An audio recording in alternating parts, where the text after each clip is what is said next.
네, 마지막으로 네, 이제 질문 하나 드린다면 아이를 키우잖아요. 또 네, 새 아이의 엄마잖아요. 새 아이를 키우면서 부모로서 살다 네, 보면 한국에선 특히 제가 이 아이들의 부모님을 많이 만나다 보면요.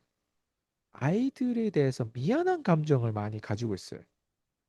그걸 맞아요. 뭐 죄책감이라고 하죠. 부모들 입장에서는 더 맞아요. 잘했어야 되는데, 더 같이 있어야 되는데, 음, 그때 뭐 그것 때문에 이 아이가 이렇게 뭐 어쨌든 아이의 모든 그 잘 안 된 구조와 그런 어떤 안타까움들 보면 그 아이를 맞아요. 보면 짠한 그 감정을 딱 보면 자꾸 자기를 탓하고 죄책감이라고 할까요? 그거를 계속 그것도 하나의 감정이잖아요. 맞아요. 맞아요. 피디님한테도 분명히 이런 게 있을 것이라고 엄, 저는 100% 확신한단 말이에요. 그러면 엄청 많아요. 그게 종류가 몇 가지고 어느 정도 있고 그것도 좀 사례 기반으로 피디님의 사례, 김지순이라고 하는 사람이 아이 세명을 키우면서 대한민국에서 나는 이런 감정까지 들였다라고 하는 것들 좀 공유해 줬으면 좋겠어요. 종류는 엄청 많아요. 그냥 다 해요. 아이가 아파도 나 때문에 아픈 거다. 뭐 그런 거. 그리고 아이가 불안해하는 것도 있고. 그러니까 몇 가지라고 할 수가 없이 그냥 모든 아이들한테 일어나는 모든 것들은 다 엄마 탓, 부모 탓으로 가져와요. 그러니까 얼마나 미안함이 그 안에 걸려 있어요. 특히 첫째에겐 더 그렇죠. 첫째는 아이들이 불안해해요. 그러니까 불안할 수밖에 없는 상황이 엄마가 불안하잖아요. 이 엄마가 불안한 걸 아이가 못 느꼈겠어요. 제가 그렇죠. 사람들하고 통화하면서도 아, 우리 남편이 맨날 있어서요. 그리고 사람들도 저에게 어떻게 혼자 애를 그렇게 키워요? 힘들지 않아요? 라는 대화를 제 아이들 옆에 놀고 있는 상황에 계속 그 얘기를 주거니 받거니 주거니 받거니가 아이는 무의식 쪽에 박혀 있더라고요. 그렇죠. 잠자면서요, 아이가 이렇게도 하고요. 지금 4학년이거든요, 큰아이가. 근데 엄마 나 혼자 있는 거 무서워. 엄마 같이 자자. 항상 제 팔, 아빠 팔, 이렇게 해서 아직도 엄마 셋이잖아요. 셋이서 저희 엄마를 자립을 못해서 셋이 경쟁을 해요. 나 엄마, 맨날 잠자기 전에. 그러니까 이런 걸 보면요. 내가 아이를 너무 불안하게 키웠구나. 아, 그리고 또 더군다나 그 안에 경제적인 거에 문제로 아이들이 엄마 아빠가 크게 싸운 걸 봤잖아요. 그러니까 더 그 불안 심리는 더 커져겠죠. 그러면 분명히 저 아이가 편안한 그 안정적으로 대화하고 이랬을 때 그런 아이에서 부모한테 자랐으면 그렇게 되지 않았을 거다라는 생각에 저는 큰아이 보면 늘 미안하고 그리고 늘 첫째랑 둘째를 연년생이에요. 1살 차이니까 또 둘째가 아토피라 되게 힘들었어요. 그러면 큰애 거의 방치고 둘째 기준으로 너무 동생도 빨리 태어났는데 동생은 또 아파. 그 이후로 둘째, 셋째한테 엄마 아빠가 많이 가니까 이 아이는 늘 엄마는 나한테만, 첫째만 이러한 것들이 있어서 늘 미안함이 계속 크고요. 그리고 또 우선 경제적인 거 아까 전에 나왔어요. 아이들 앞에서 싸우면 절대 보이면 안 되는데 저는 보여줬던 거 응. 이렇게까지 싸울 수 있고 엄마 아빠가 이혼 얘기를 계속 수없이 많이 했거든요. 그 이후에 그래서 엄마 아빠가 이혼할까 봐 아이들이 불안해도 하고 그리고 아이 그러니 입장에서도 아, 내가 태어나지 말았어야 되나 이런 생각도 할 수 있잖아. 뭐 네 그런 것도 있었을 것 같아요. 그리고 그거는 늘 미안한 것 같아요. 그리고 지금도 이거 하고 싶고 저는 아이들 옷을 어릴 때는 많이 사줬는데 지금은 안 사주거든요. 그냥 교육을만 그냥 좀 투자를 해주고 있어요. 뭐 학원이나 공부방. 그러면 그것도 너무 사달라는 것도 너무 많아요. 근데 그냥 먹는 거 아이들이 건강을 위한 것도 저는 좀 고민을 해요. 그러니까 그런 부분도 좀 미안하고 그런 죄책감이 있어요. 그러니까 왜 항상 아이들에 대한 거는 항상 왜 이렇게 죄책감이 드는지 모르겠어요. 그냥 늘 부족함밖에 안 보여요. 저의 그런 부족함. 그게 결국에는 그게 얼마나 피디님한테 많이 괴로움을 다가왔어요. 그러니까 그게 1순위예요, 혹시? 살면서 피디님 인생도 있고 아이 엄마로서의 인생이 또 있고 음, 고객의 어떤 서비스를 프로바이딩 하는 어떤 공급자의 인생도 있을 것이고, 예? 맞아요. 나름 네. 피디님만의 어떤 그게 있다는 아이덴티티가. 근데 음, 아이의, 왜냐면 지인이라든가 가족이라든가 부모도 있잖아요, 피디님. 배우자도 있을 것이고. 근데 미안함이라고 하면, 죄책감이라고 하면 어떻게 보면 내가 못 해준 거, 내가 약속을 아직 못 지킨 거, 이런 거에 대해서 끊임없이 노력하는 것도 있단 말이에요. 그러니까 음, 그거가 비중이 이렇게 포트폴리오가 아이들한테만 치우치는 게 아니라 다른 사람들 분명히 있을 거란 말이에요. 물론 그게 없고 아이들한테만 있는 사람도 있을 거예요. 그러면 피디님 음, 입장에서는 그 죄책감이 아이들한테 지금 1순위로 지금 제일 큰 거예요. 아니요. 부모들한테 지금은 아니고. 죄책감이라든가 뭐 그런 거는 뭐 없고, 남편이든 아니면 내 고객들이라든가 뭐 이제 전반적으로 내가 사회생활 하면서. 음, 죄책감, 그러니까 제가 대표님을 만나서 교육을 받고 나서는요, 많이 달라졌고요. 그게 이제 죄책감이 중요하지 않다는, 그러니까 그 중요함이 오히려 어떤 방향으로 가야 되는지를 알았기 때문에 옛날만큼은 아니거든요. 근데 지금은 함께하지 못하는 우선순위가 있기 때문에 그런 아이들이 막 놀러 가고 싶은 거 못 갈 때, 예, 이러한 거에 대한 건데 1순위까지는 아니고요. 그러나 이제 아이들이 가정 환경은 부모의 영향이 크다라고 생각이 들어요. 왜냐하면 아이가 스스로 자기가 살아갈 수 있는 아니라 부모의 환경 안에서 아이가 양육되는 거잖아요. 그거에 대한 문제점이고, 그러니까 그 첫 번째, 제가 근데 남편하고 아이 자녀에게가 그 죄책감이 제일 큰 것 같아요. 어, 아무래도 제일 1순위예요. 그런데 타인에 대한 죄책감은 그렇게 크지는 않고요. 맞아요. 지금 제가 대표님이 정리해준 순위를 말하니까 첫 번째가 근데 우선 자녀인 것 같고요. 저에게는. 그 다음에 남편이고, 어, 그 다음이 이제 고객 같아요. 저에게는. 어, 지금은 가족들, 친정도 우선 잠깐 내려놓고 저를 성장시키는 거에 초점이 있다 보니까 어. 그래서 첫 번째가 자녀, 두 번째가 남편, 세 번째가 고객이에요. 그럼 그 가족이 네, 1번이라는 거죠. 네, 1번이죠. 음. 그러니까 죄책감도 종류별로 좀 어떻게 표현할 수 있을까요? 왜냐하면 지금 죄책감 하면 너무 큰 카테고리라 가지고, 음, 뭐 죄책감이라고 하면 예전에는 이런 죄책감까지도 생각했는데 지금은 그 죄책감에 대한 재해석도 될 거고, 어떤 건 맞아요. 죄책감이 아니라고 생각하는 경우도 있을 것이고. 옛날의 죄책감은요, 남들하고 비교해서의 죄책감이었어요. 남들은 저렇게 해주는데 우리 아이는 못 해주는 거. 예를 들어, 다른 아이들은 방이 있어요. 아, 아이들 예쁘게 침대 예, 해놓고, 예, 책상 해놓고, 그 예, 다음에 뭐 학습지 선생님 예, 와서 뭐 레슨 시키고, 그거에 대한 거에, 근데 저는 그거를 안 하면, 내가 아이한테 잘 집중 못하고, 아이들을 잘 키우지 못하나? 라는 생각. 그리고 아이가 아까 불안하다고 했잖아요. 다른 아이는 안정적으로 잘 엄마랑 떨어져서 노는데 왜 우리 아이는 엄마랑 분리불안이 있지? 내가 잘 못 키우나? 그러니까 기준이 다른 아이와 우리 아이를 아, 비교했어요. 그거를 내가 못한다라고 제가 갖고 와서 미안해야 하는 어, 거였다면 지금의 미안함은 엄마가 미리 규모 있게 네. 경제적인 거를 잘 경제할 게 없는 엄마였어서 아이들이 같이 함께 고통을 받는 거에 대한 죄책감이지만 지금 그러니까 지금은 사실 그거보다는 제가 사실 지금은 저에게 투자를 많이 하잖아요. 저의 교육에 제가 좋은 엄마, 좋은 아내가 되기 위해서 그러다 보니까 지금 힘든 이 과정을 엄마가 어떻게 버텨내야 되는지 말이 아닌 등으로 아이들은 교육을 받는다라는 걸 저는 이제 많이 완전 이제 확실히 깨달아서요.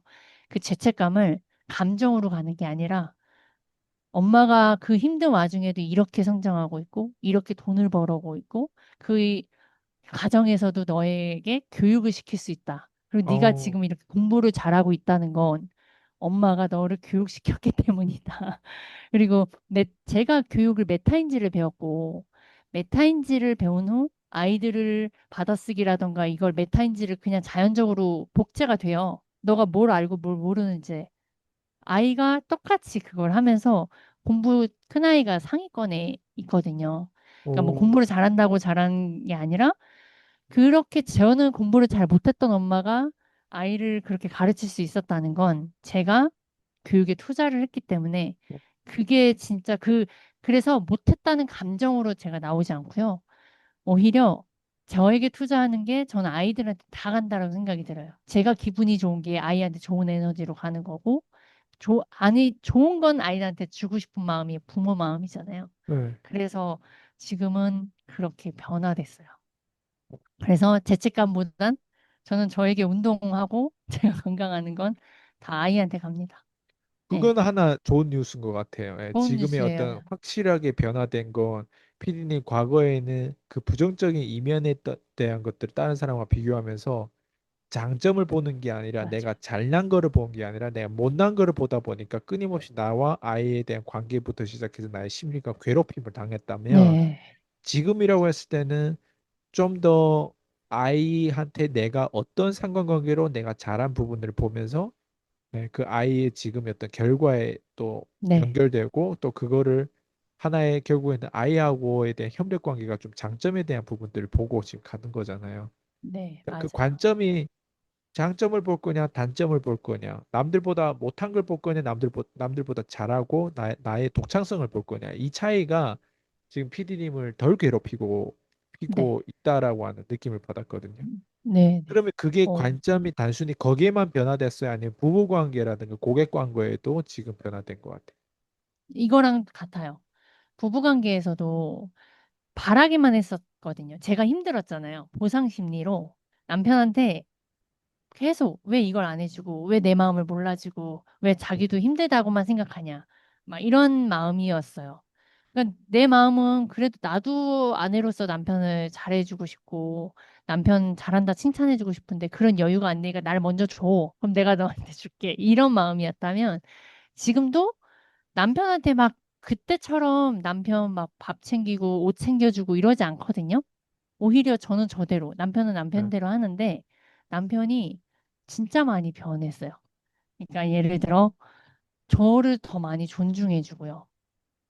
그러니까 존중해 주는 게 느껴요. 그리고 뭐라 그럴까? 옛날에는 본인 기분대로 했어요. 힘들면 힘든 대로. 지금도 그게 아예 사라진 게 아닌데 어, 제가 뭐 일한다거나 지금도 이렇게 인터뷰하는 시간에 아이들을 어, 본인이 마크해요. 그리고 조용히도 시키고 있거든요, 지금은. 그런 것들이 많이 바뀌었어요. 옛날에는 엄마의 역할이 따로 있고 남편의 역할이 따로 있다. 아이들은 엄마를 더 원한다. 이거에 어, 갇혀있던 남편이었거든요. 근데 지금은 아니에요. 아이들과 유대관계도 오히려 더 좋아졌고요. 그리고 제가 경제적인 거를 해결해 가고 있잖아요. 어, 제가 성장했잖아요. 그렇죠. 그리고 제가 대표님 교육은 처음으로 제가 교육 받고 싶다고 남편의 오케이 승낙을 받고 시작을 한 거란 말이에요. 네. 그전에는 몰래 했던 거였고. 반대장 막 박세니 원장님 건 제가 몰래 했기 네. 때문에 불안 심리를 갖고 갔잖아요. 근데 대표님은 이제는 그 과정 속에서 남편하고는 자 오픈하자. 남편 오케이 떨어지든 안 떨어져도 나 할 거야. 자기야 지켜봐. 이런 마음으로 딱 대표님 교육부터가 이제 오케이를 하곤 네. 한 거라 제가 어떻게 교육을 받고 어떻게 변화가 되고 어떻게 이 사람이 돈을 벌어오고 있는지를 남편이 봐왔고 그래서 그런 신뢰가 쌓아지었기 때문에 어, 남편도 많이 달라진 거예요. 그래서 웬만하면 집에서도 저는 제가 뭐 일한다거나 운동 간다? 그러면은 되게 서포트 해줘요. 갔다 오라고.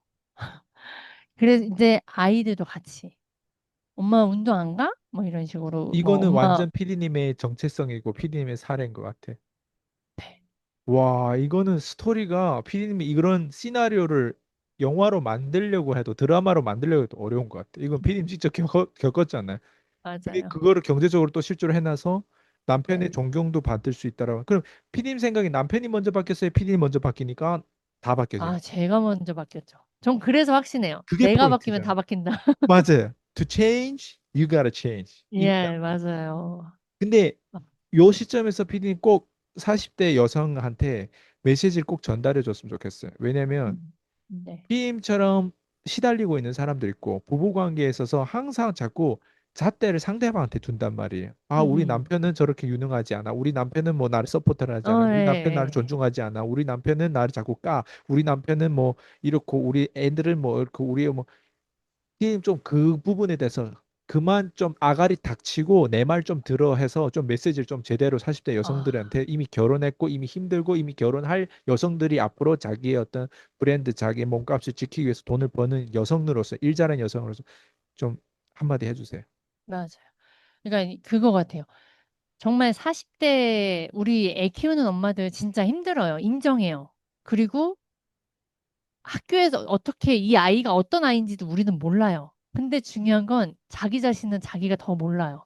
사실 그것 때문에 힘든 건 아는데 그 힘듦을 자꾸 바라고 옆 사람한테 해달라고 하면 거기서 답을 찾잖아요. 저는 절대 그러지 말라고 해요. 오히려 그 시간에 자기 자신한테 투자해라. 아, 그 시간에 남들하고 이런 얘기 할 시간에 책을 봤으면 좋겠고, 그렇다고 책을 본다고 해결되지 않아요. 근데 어떻게 하면 내가 이 아이들을, 내가 성공할까? 내가 변할까? 남편을 보잖아요? 짜증만 나요. 그럼 그 짜증이 어떻게 돼요? 내가 짜증이 났기 때문에 결국엔 남편한테 같이 가요. 그러니까 그냥,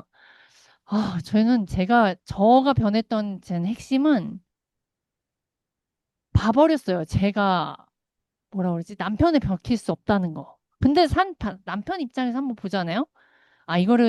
이 사람, 제가 대표님의 40대 여자라고 생각하고 한번 얘기해 볼까요? 정말 자기 자신은 남편한테 얼마나 좋은 사람인지.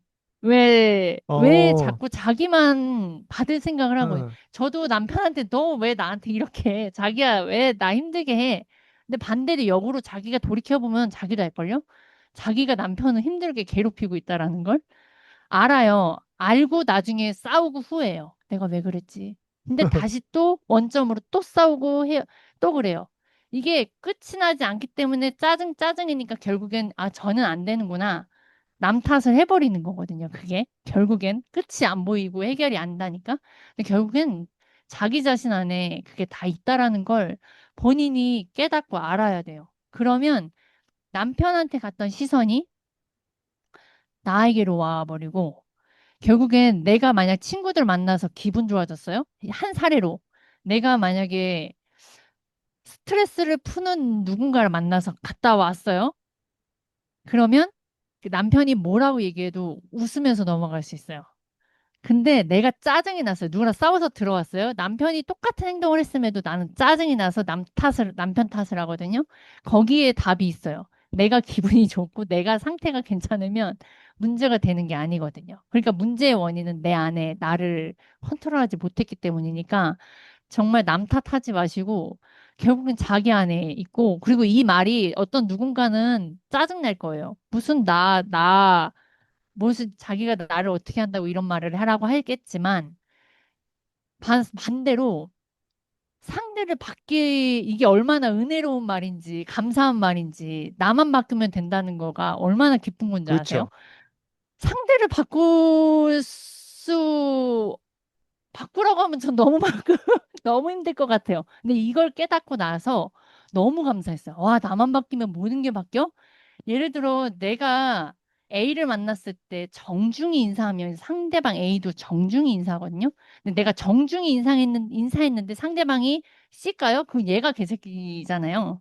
근데 내가 만약 까딱 안녕 뭐 이런 식으로 이상하게 했으면 얘도 까딱 할 거예요. 결국엔 내가 먼저 정중히 가면 내가 남편한테 여보 안녕하세요 뭐 여보 사랑해 뭐 오늘 고생했어라고 처음엔 어색할지라도 그걸 계속하면 이 남편은 달라져요. 저는 이 경험을 이거를 표현을 못했지만 이거를 어떻게 알았냐? 교육받고 알았어요. 결국에는 본인이 이걸 써먹어도 이거를 파악하고 통찰을 말할 수 없고요. 느낄 수가 없어요. 그냥 내가 기분이 좋았구나 모르고 넘어가는 것들 되게 많아요. 그래서 결국엔 내가 바뀌면 이게 진짜 좋은 말이에요. 짜증나는 말 아니고 자기 아는데 아는 말 아니고 내가 바뀌면 나만 컨트롤할 수 있으면 다 바뀔 수 있어요. 진짜 좋은 말이에요. 맞아. 네.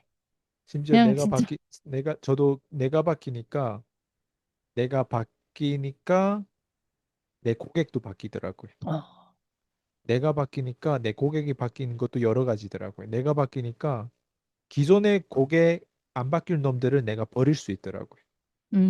내가 음, 바뀌니까 진짜 바뀔 놈들만 나를 찾아오더라고요.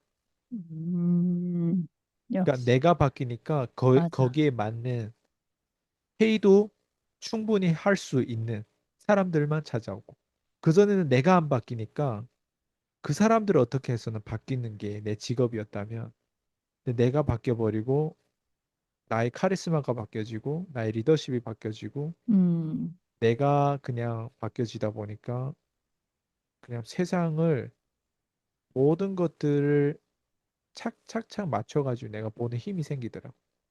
그러니까 음, 이거를 한 번만 경험한 게 아니라 평생 경험해야 될 것 같아. 지금 내가 어, 바뀌었다고 해서 지금 내가 돈 번다고 해가지고 여기서 멈출 게 아니야. 맞아요. 또 바뀌어야 돼, 내가. 또 네. 바뀌어야 돼, 내가. 오늘은 댄서로 있다가도 내일은 댄스 강사로 바뀔 수도 있고 영업 사원으로 하다가도 사업가로 바뀔 수도 있고 사업가로 음, 하다가도 투자자로 바뀔 수도 있고 또 바뀌어야 돼. 투자자로 하다가도 철학자로 바뀔 수도 있고 음, 철학자로 하다가도 다시 또 작가로 바뀔 수도 있고 또 바뀌어야 돼.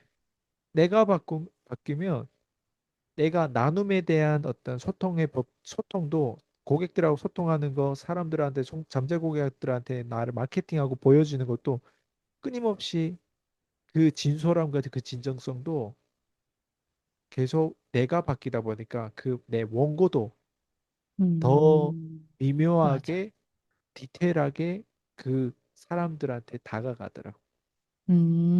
그냥 음, 모든 게 다 바뀌어지네. 예. 그래서 맞아요. 너무 어, 오늘 멋진 인터뷰였고, 예. 네, 또 다음번에 기회 되면 또 인터뷰 하도록 하겠습니다. 네. 오늘도 수고하셨습니다.